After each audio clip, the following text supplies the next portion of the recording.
मित्रांनो वातावरण बघू शकता का तुम्ही टॉपमध्ये विहीर भरलेली गच आणि इकडनं आपलं हिरवगार शिवार नाद करते काय एक नंबर वातावरण आहे.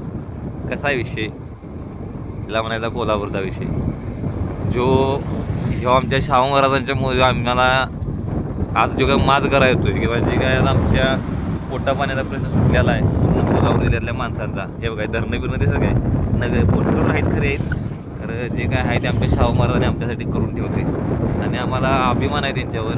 आणि त्यांच्यामुळं आज आम्ही जे काही सुखी समृद्ध आहे ते फक्त त्या एकट्या आमच्या जाणत्या राजामुळं.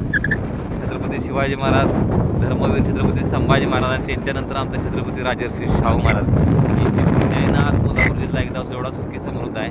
एक गाव एक तलाव, शेतकऱ्यांसाठी अवजारी वगैरे ते देणं याचा बऱ्याच गोष्टी आहेत अशा ज्या आपल्याला म्हणजे मला माहीत असणाऱ्या नसणाऱ्या अशा बऱ्याच गोष्टी आहेत. त्यांच्यामुळं आज आपला कोल्हापूर जिल्हा एवढा समृद्ध आहे.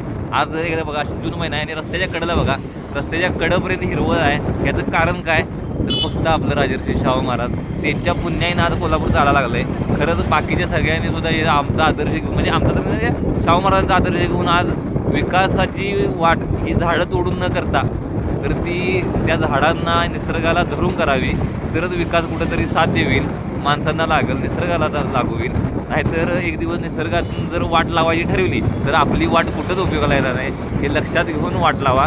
नाहीतर मग कसं आहे प्रत्येक गोष्टीला प्रत्येक वेळी देवाचं दार वाजवलं म्हणजे देव येत नसतोय अशा वेळी देवसुद्धा दार लावून घेणार. कारण तुम्ही जर निसर्गाला असं जर पोपवायला असा निसर्गाची जर हत्या करायला लागला असा तर त्याच्यासारखा क्रूर गुन्हा कुठलाच नाही.